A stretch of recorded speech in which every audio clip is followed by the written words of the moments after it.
Amita, you are considered one of the most important specialists in ASEAN integration, and I would like you to ask you a number of questions around this topic. And the first one is, how would you define a region with the background of your studies on Asia? Thank you. I think my definition is more like a social constructivist one. So I think apart from geographic proximity, which is you have to have, it's the regions is what states and people, or so states and societies make them to be. So regions are socially constructed; they're not a given, and also I emphasize interactions. So you cannot have a region even if you have a lot of cultural affinity and political similarity without socialization. So in that sense, regions would be, for me, geographic proximity plus social interactions among the actors, and also the construction of an identity, and then everything else follows from that. Mhm. A number of factors have systematically referred to the notion of ASEAN way. Could you tell us very briefly what is this ASEAN way and what is Yeah. the peculiarities and specificities vis-a-vis other forms of integration cooperation? All right, the ASEAN way started as a kind of a shorthand for informal, non-legalistic cooperation.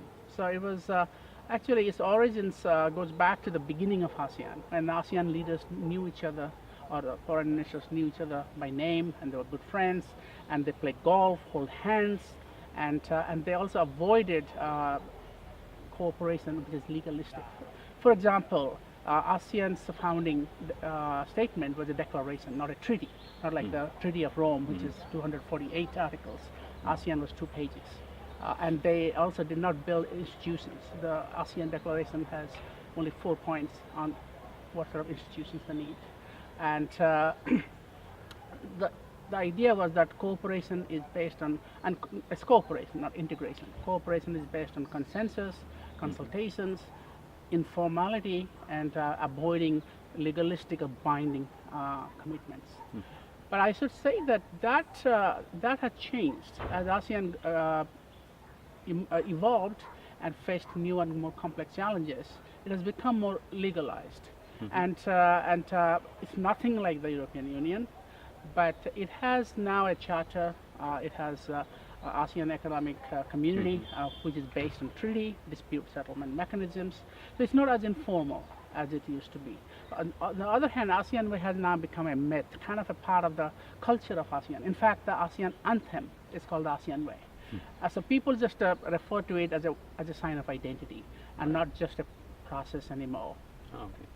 And if I'm not mistaken, one of the central concepts in your work is the notion of a security community, right? So could you explain us what is this security community? What is the main element of it? What's specific about this? Yeah, when I started looking at ASEAN, I was also trying to look for concepts that explains ASEAN's evolution and ASEAN's role and functions. So the idea of security community, of course, was not mine. It was Karl Deutsch, who coined the term in the 1950s, and Deutsch and his associates. But he applied it to North Atlantic. And I thought this is a good concept because the essence of a security community is avoiding war. And so the academic definition is a group of states that learn to live, interact peacefully, and develop what is called long-term expectations of peaceful change. And they rule out the use of force to solve their problems. It doesn't mean they don't have problems, but they don't solve problems through use of force. Now, why was it interesting to ASEAN is because ASEAN's founding members, since the group was founded in '67, had not fought a war with each other, at least the original members, and still haven't. So it's been over 45 years, and the original 5 members have not fought a war. The Vietnam, Cambodia came later. But I did have some problems with that concept, which I had to refine, and this is well before the famous book by Adler and Barnett. I actually wrote about the security community well before then, in 1991, 92.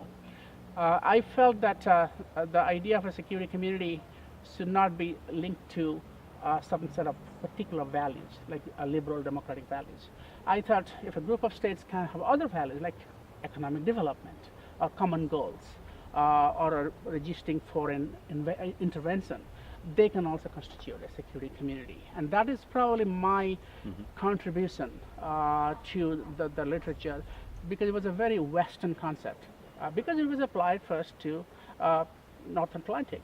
So I was able to develop it, keeping the sense of it, but extrapolating or developing or conceptualizing conditions which are more suited for the non-Western theaters or non-Western regions.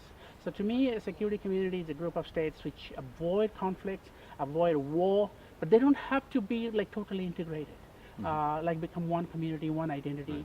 Identity is important, but it's not like integration in that sense. Thank you. Thank you very much. Thank you.